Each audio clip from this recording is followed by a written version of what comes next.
야곱이 형 에서를 만나 화해를 한 후에 얼마 동안은 숫곳에서 지내게 됩니다. 숫곳이라는 뜻은 우릴간이라고 합니다.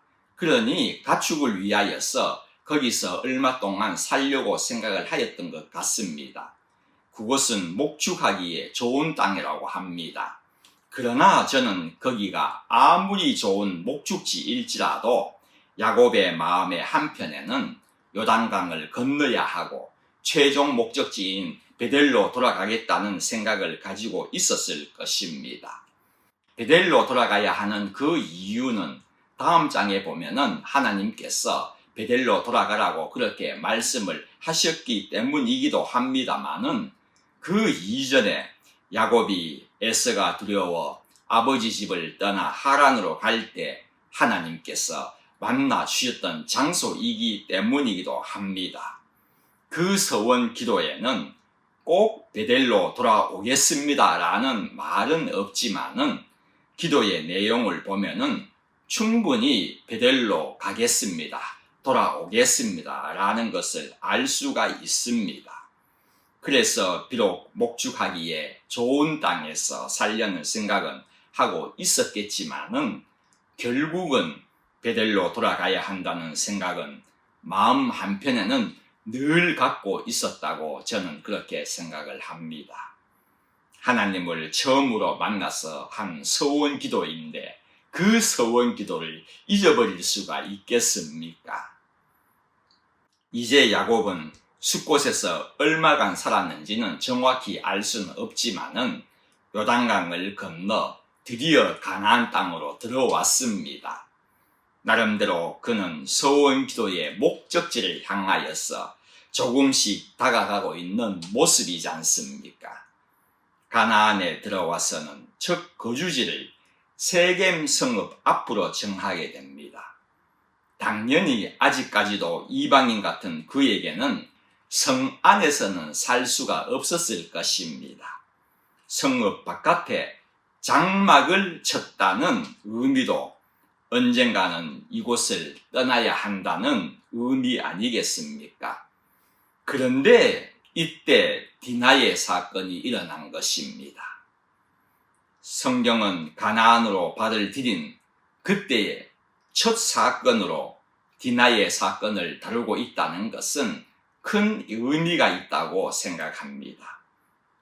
곧바로 가나안으로 오지 않고 이리저리 좀 헤매기는 했지만은 그래도 가나안으로 입성을 했다면은 하나님께서 지금까지 수고했으니 이제는 축복의 문을 활짝 열고 맞아주셨으면은 얼마나 좋겠습니까? 정말 야곱은 이방 땅에서 여간 고난의 나날이 아니었지 않습니까? 그런데 또 시험이 닥친 것입니다.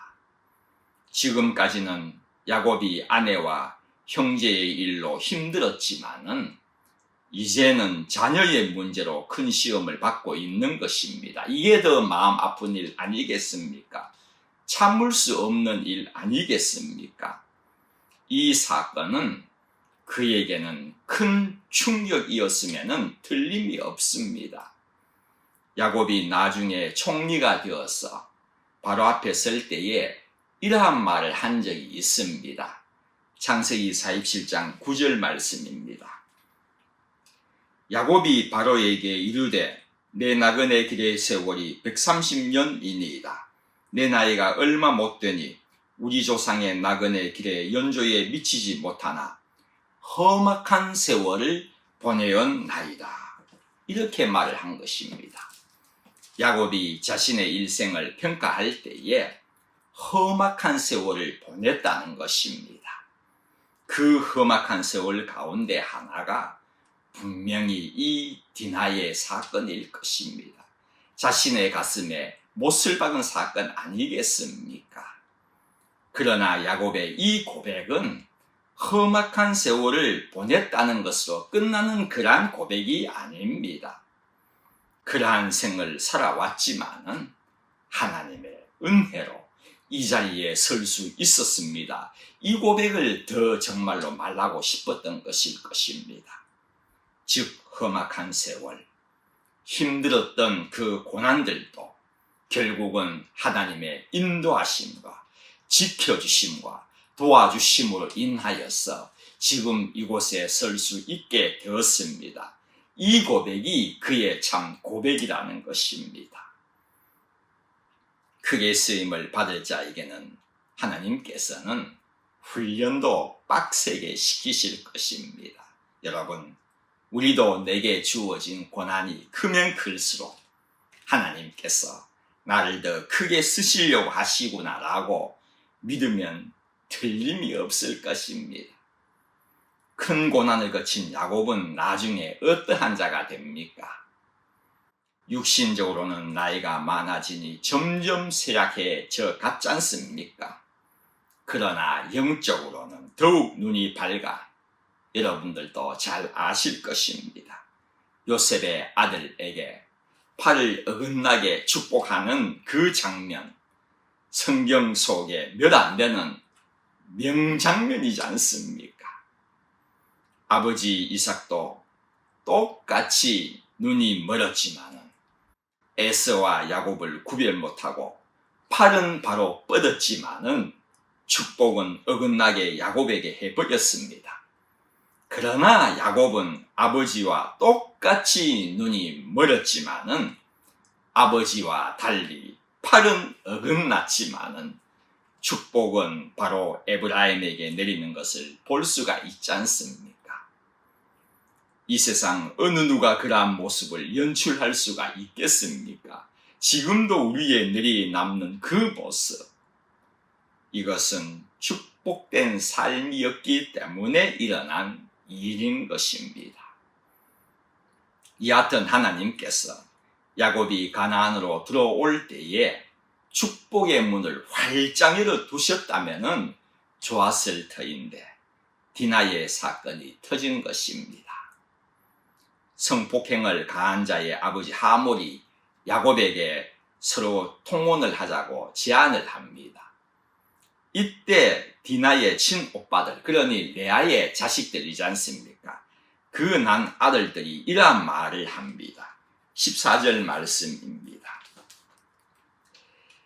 야곱의 아들들이 그들에게 말하되 우리는 그리하지 못하겠노라.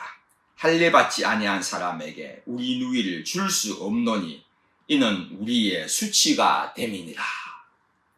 이 말만 들으면은 정말 멋진 정답을 말하고 있지 않습니까? 할례받지 못한 자들에게는 누이를 줄 수가 없는 것입니다. 하나님이 가나안에서 생활할 때에 주의사항을 알려드렸지 않습니까? 그 중에 철저히 지키기를 원하셨던 것이 그들과 결혼을 시키지 말라는 것이었지 않습니까? 그들이 섬기는 우상을 배척하기 위함이었습니다.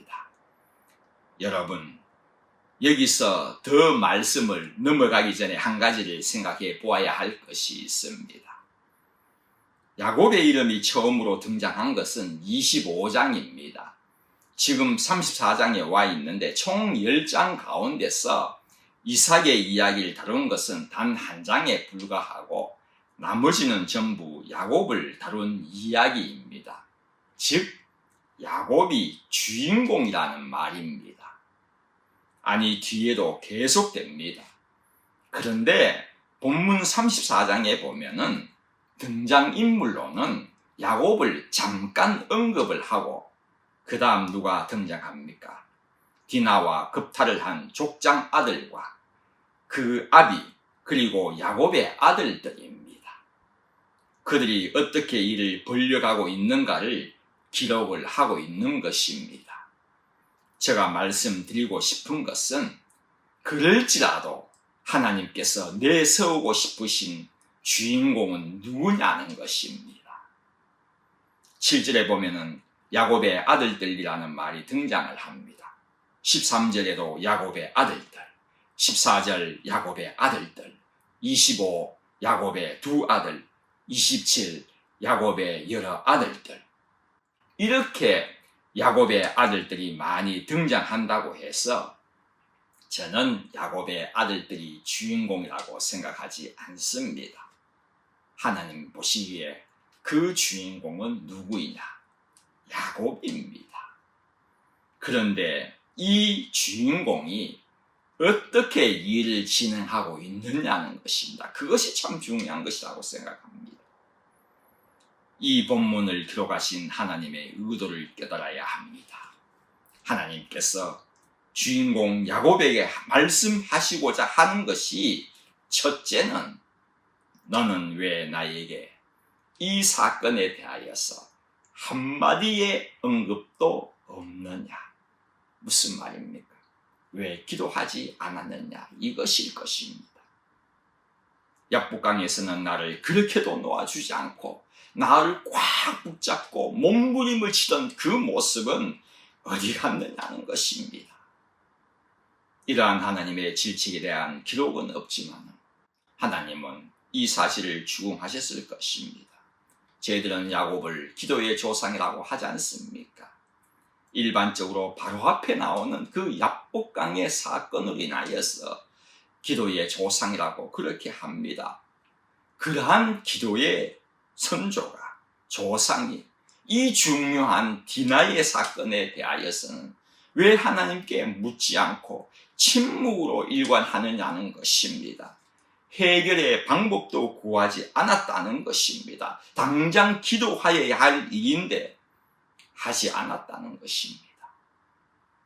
이러한 야곱의 행동에 비하여 야곱의 아들들이 할례를 받으면 통혼하겠다는 거짓말에도 그들은 즉시 할례를 행하는 것을 보게 됩니다.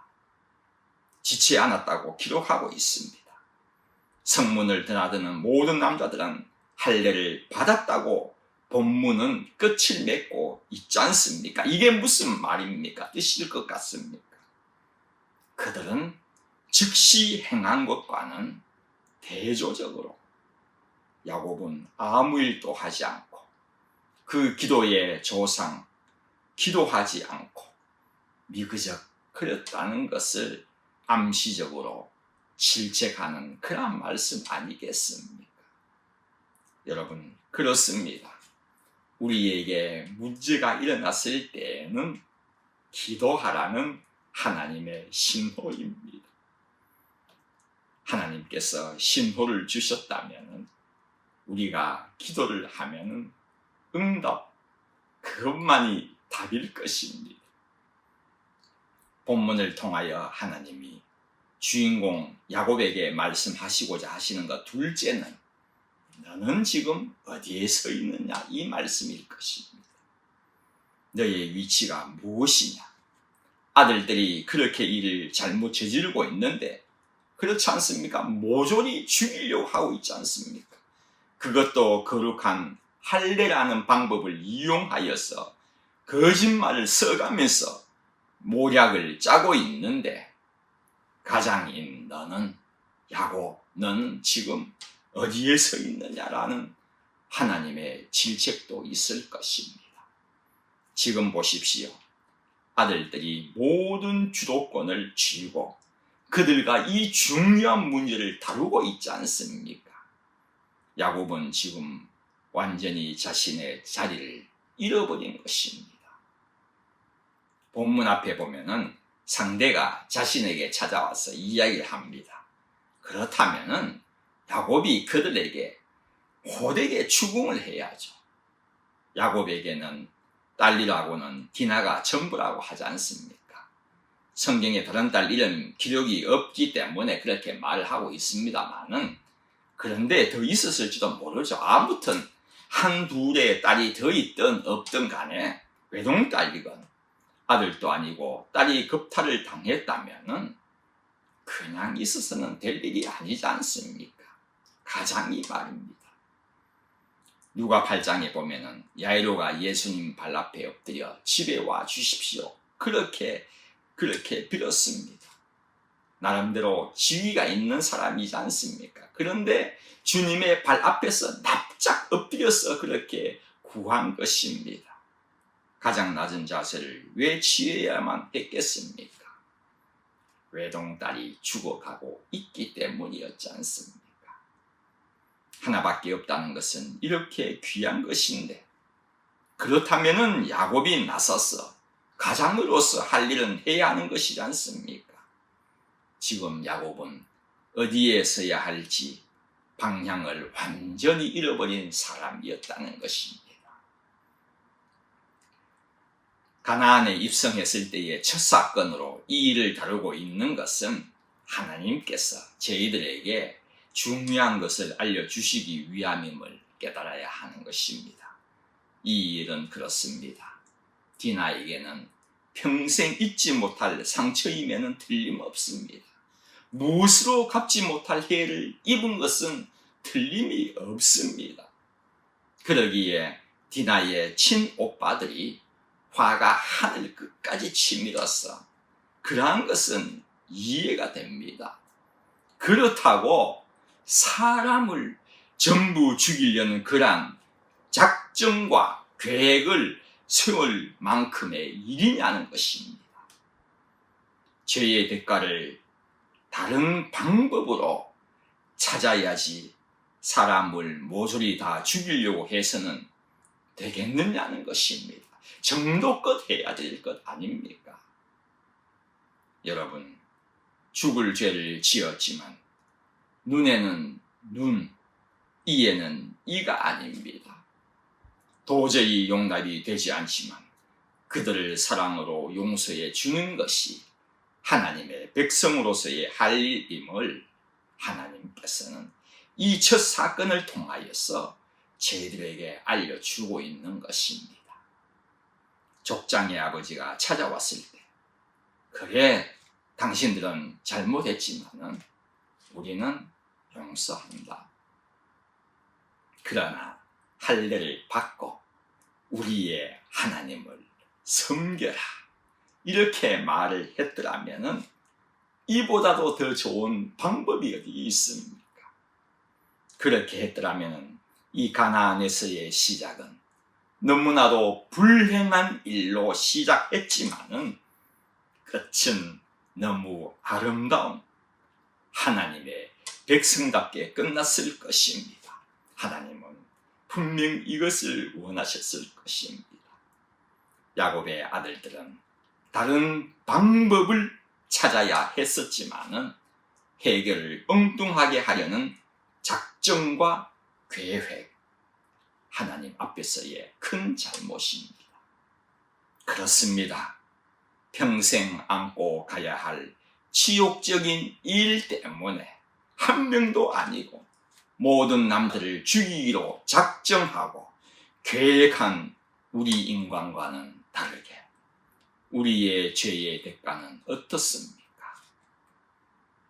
우리 하나님 앞에서는 우리 모두가 다 죽어야 마땅하지만 인간과는 다르게 한 명이라도 더 살리시려는 하나님의 작정과 계획, 다른 방법을 찾지 않으시고 단 한 번으로 끝내버리신 하나님의 그 십자가의 사랑. 여러분, 디나가 안고 가야 할 수치는 많아야 몇십 년간 아니겠습니까? 죽으면 끝이 나는 것이지 않습니까? 그러나 주님의 수치는요, 십자가의 수치라는 것은 영원한 생이기 때문에 영원히 지속되는 수치임을 아십니까? 그 영원한 십자가의 수치는 우리를 살리려 하신 하나님의 사랑으로 인한 것이지 않습니까? 그 사랑을 생각하면서 정말로 신앙생활 잘합시다. 열심히 헌신합시다. 우리 교회에서 귀 쓰이는 분들이 됩시다. 정말로 하나님 앞에 충성된 종으로 칭찬받으시는 성도님들 한 분 한 분 되시기를 바랍니다. 기도드리겠습니다.